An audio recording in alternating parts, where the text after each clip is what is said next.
E eu quero te mostrar isso. Olha como é que ele fala conosco. Em Romanos, no capítulo 12.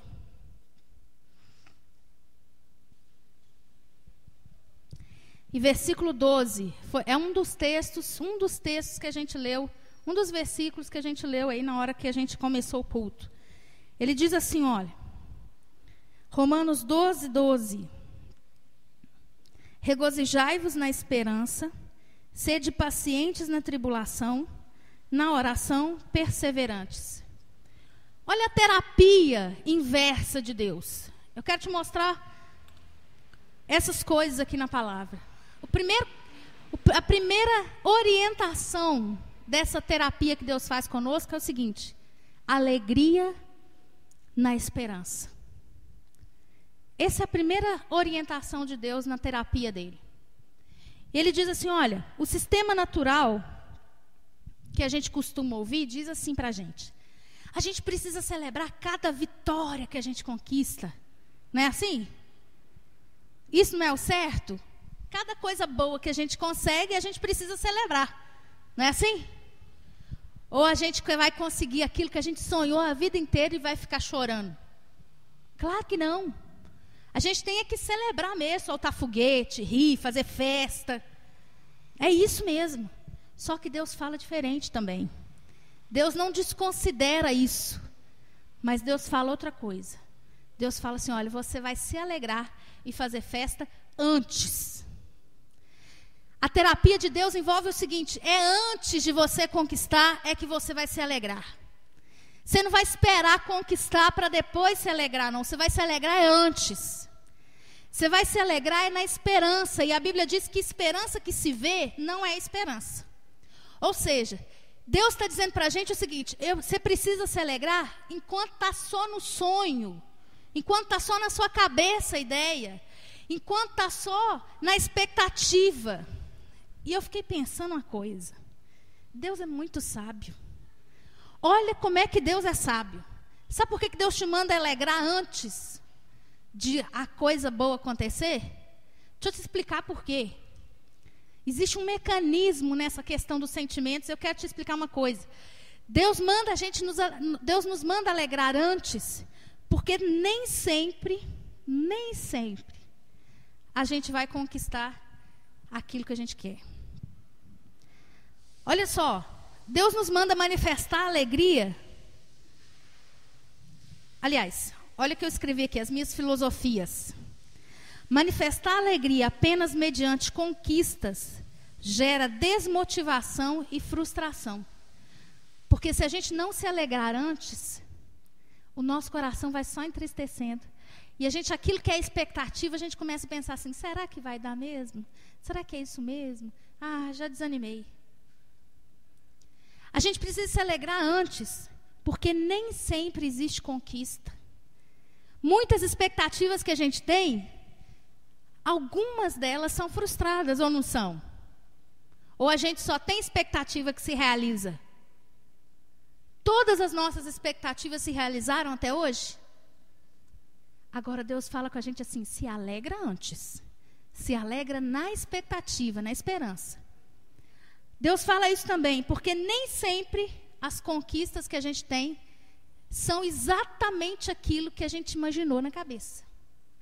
Muitas vezes a gente luta, está motivado, conquista. Quando a gente conquista, a gente para e fala assim: ó, é só isso? Eu achei que era outra coisa. Já viu aquela história do rapaz que queria muito a namorada? E foi tentando, e ele não perdia a esperança, ele não perdia a expectativa, não perdia a motivação, não perdia a alegria, não perdia nada. Até que, enfim, ele conseguiu namorar. Quando ele conseguiu namorar, ele descobriu e falou: ó, é só isso. Não é o seu caso não, viu, Moisés? Acabei de lembrar aqui que podia... Não é pessoal não, viu, Moisés? Então tá bom. Olha, sabe por que Deus manda você se alegrar antes, querido? Porque nem sempre as coisas são como a nossa cabeça imagina que seja. E uma outra coisa, Deus nos manda alegrar sempre, antes de conquistar, na expectativa, porque a conquista é o último passo da caminhada, é o final. Mas entre você sair daqui e conquistar, tem um processo. E nesse processo, querido, esse processo é tão importante para você, quanto a última coisa que Ele vai te dar, quanto o resultado. O resultado e a conquista só faz parte de um processo que começou lá atrás. De um processo que vem de antes. E eu entendi uma coisa. É preciso estar motivado e alegre durante o percurso. É preciso se alegrar na expectativa.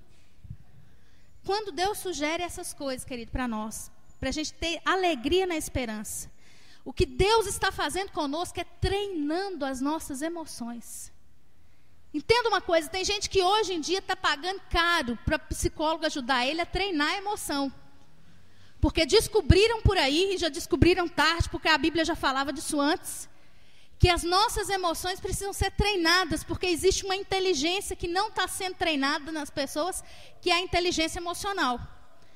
A escola treina o raciocínio, a escola treina a fórmula, a escola treina a maneira de pensar, a escola treina com filosofia, com tudo isso. Mas existe uma inteligência chamada inteligência emocional, que a gente não tem sido treinado nela. E Deus fala para a gente assim, olha, vai se alegrar antes, porque o que Deus está querendo fazer é treinar a nossa maneira de reagir. Treinar a nossa emoção. A gente se dá mal na vida porque na hora que era para reagir de um jeito, a gente reage de outro. Sabe por quê? Porque não foi treinado para reagir da maneira certa. E Deus está dizendo assim, volta e se alegra antes. Se alegra no processo. Se alegra antes de conquistar. Porque aí Deus está treinando a nossa inteligência emocional.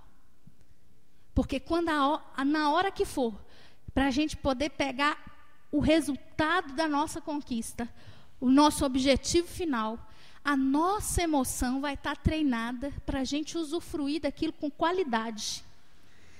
Tem gente que vai andando no percurso, ele quer um trem de qualquer jeito e não vai tratando o coração, vai de qualquer jeito, vai esbarrando aqui e ali, quando chega lá na frente, onde ele queria chegar, ele não tem alegria de usufruir o que ele conquistou. Porque ele não treinou a emoção antes.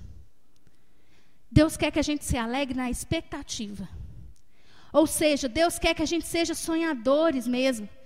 E a minha preocupação, querida, é que muita gente diz assim, olha, você não pode desistir do seu sonho, você tem que sonhar mesmo, você tem que querer coisas grandes. Mas a minha preocupação é que muitas vezes as pessoas não estão tendo expectativas nem que elas podem alcançar.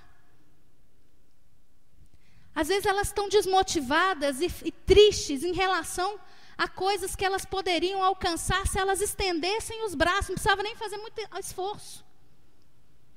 Tem coisas simples da vida que a gente podia conquistar e ficar feliz com elas, mas a gente não está tendo alegria nem de esperar aquilo que está aqui pertinho. Quanto mais os sonhos grandes. Sabe, querido, Deus quer treinar a gente. E é importante encarar esse treinamento de Deus, de alegria, de se alegrar antes, de fazer festa antes, de soltar foguete antes. Sabe por quê? Porque o sentimento funciona como um círculo vicioso. Entenda bem, o ser humano, eu queria ter achado aquela figura do ratinho na roda. Sabe aquela figura do hamster na rodinha? Que quanto mais ele corre, mais a roda roda, assim? Porque a gente tem facilidade de entrar numa roda daquela e ficar. Sentimento é assim. Se a gente, por exemplo, hoje aconteceu uma coisa qualquer, a gente perdeu uma coisa muito significativa, e a gente começa a ter tristeza e a chorar, a tendência do ser humano é fazer o ciclo.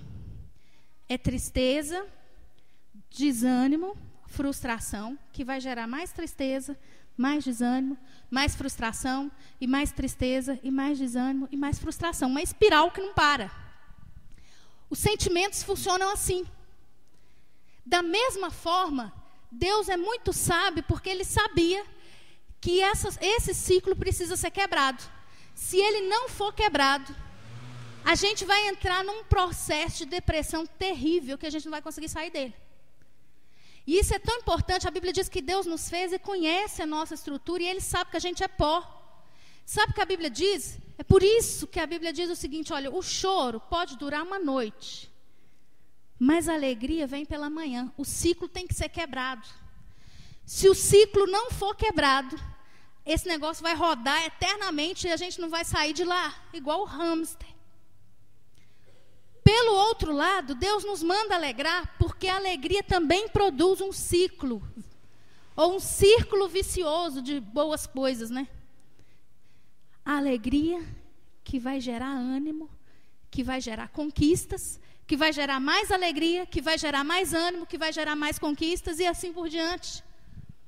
Deus sabe da importância que nós temos, querido, de não viver de uma mesma forma eternamente, de não deixar esse ciclo ser perpetuado.